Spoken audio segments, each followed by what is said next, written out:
Here's a fact that sounds impossible until you sit with it.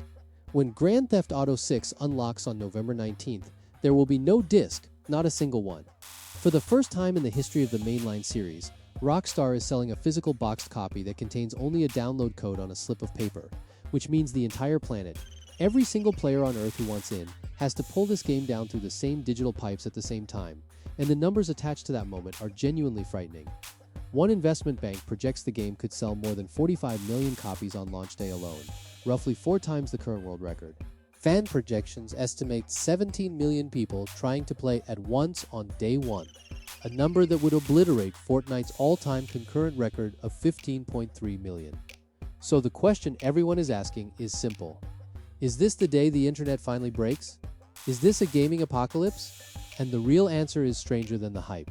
Because the meltdown everyone is bracing for cannot happen the way they think, and the one that actually can is the one nobody is talking about. By the end of this video, you will understand exactly what happens the moment the clock strikes 12 and why the wave does not start where you think it does. To understand what people are truly afraid of, you have to go back to October 1st, 2013, because that date is the ghost haunting this entire launch. That was the day Grand Theft Auto Online went live, and it was a catastrophe. The flood of players stretched Rockstar's servers to breaking point, hitting people with error after error, the infamous Rockstar Cloud server's unavailable message, frozen loading screens, missions failing the instant they began. The UK games editor at IGN estimated around 2 million players tried to log on within the first 24 hours, and Rockstar had never run an online game at that scale before. It took days to stabilize. Now here's the part that reframes everything. Rockstar learned that lesson so hard that it changed the entire shape of this launch, because Grand Theft Auto 6, and this is confirmed in writing on the official store page, launches as a single-player experience. There is no Grand Theft Auto Online on day one. No shared servers, no open lobbies, no multiplayer world for 20 million people to crash into simultaneously. And that single decision detonates the classic apocalypse everyone keeps predicting. You cannot overload a multiplayer server that does not exist yet. So if the meltdown people picture is off the table, why is every analyst on Earth still bracing for impact? Because the pressure did not disappear. It just moved. Here is where the wave actually begins, and almost nobody gets this right. The game does not unlock everywhere at once. It unlocks at local midnight, region by region, based on the store account you bought it from, which means the launch does not hit the planet like a single explosion. It rolls across the globe like a tide, hour by hour, time zone by time zone. New Zealand goes first, then Australia, then Asia, then Europe, then the Americas, each one striking midnight in sequence. And every time that clock ticks over in a new region, a fresh tidal wave of millions of people slams into the exact same 3 pressure points at the exact same second. Pressure point 1 is the digital storefront itself, the PlayStation Store and the Xbox Store, and the content delivery servers that actually push the game data to your console. Pressure point 2 is the authentication layer, the licensing check that has to verify your purchase and flip your copy from locked to playable. And pressure point 3 is the wider internet underneath all of it. The internet service providers whose networks are about to get hammered in the most download-heavy night of the year. That is the wave, and it is not one wave, it is a rolling series of them, circling the Earth for a full 24 hours. So let us talk about what that actually does to you, the person sitting on your couch, because the practical reality is where this gets painful. The download itself is the first trap. Rockstar has not confirmed the file size, but the planning estimates land somewhere between 150 and 200 gigabytes, with some going higher. Broadband experts have already warned that when millions of players try to download at the same moment, the distribution servers get hammered, and your real speeds drop well below what your plan advertises, on top of ISP throttling and your own Wi-Fi congestion. On a slower connection, that download could stretch past 24 hours and in the worst cases, days. This is the whole reason the preload on November 12th matters so much. Rockstar opened that window a full week early precisely to spread the wave out, to let people pull the files down quietly before launch, so the servers are not trying to serve the entire planet in one night. But here is the cruel twist inside the preload. Even when the game is fully downloaded, sitting complete on your hard drive, you cannot touch it. It sits there finished, encrypted, locked behind the clock, a green light you are not allowed to press until the wave reaches your region.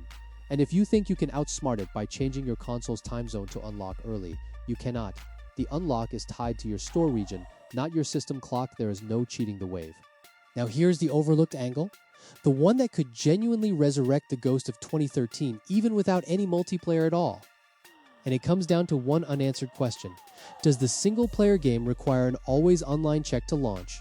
Because if Grand Theft Auto 6 phones home to verify your copy at startup, then millions of people hitting that authentication server at the same midnight moment could recreate the exact 2013 disaster, not in the game world, but at the front door.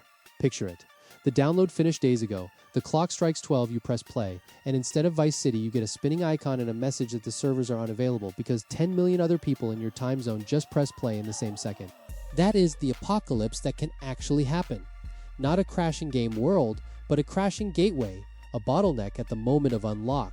Rockstar has not confirmed whether that check exists, which is exactly why this is the single most important unknown of the entire launch. And it is not the only system under strain that night.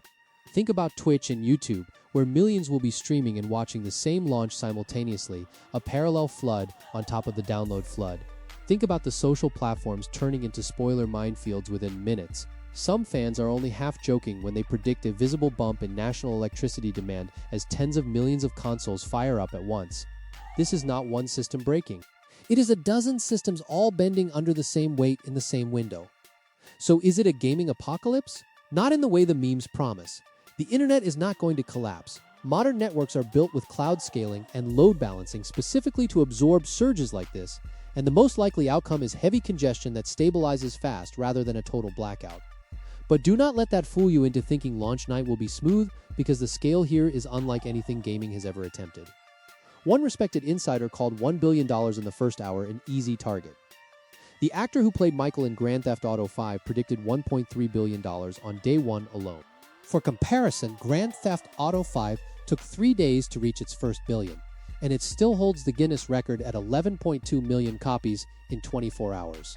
Grand Theft Auto 6 is aiming to break that record possibly 4 times over, with no disc to relieve the pressure, no online launch to blame for the chaos, and a rolling midnight wave that gives Rockstar's infrastructure no single moment to brace for and no moment to rest.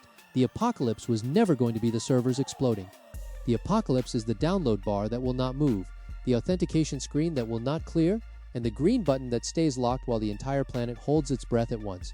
And the terrifying, beautiful truth is that Rockstar knows this is coming, and even they do not fully know what happens when the wave hits. If you want to know exactly how big that file is going to be, and the precise steps to make sure you're playing at 12:01 instead of watching a progress bar, watch the video on your screen right now where I break down the full launch night survival plan, and subscribe, because the second those servers go live and we find out whether they hold or fall, we are covering every minute of it right here.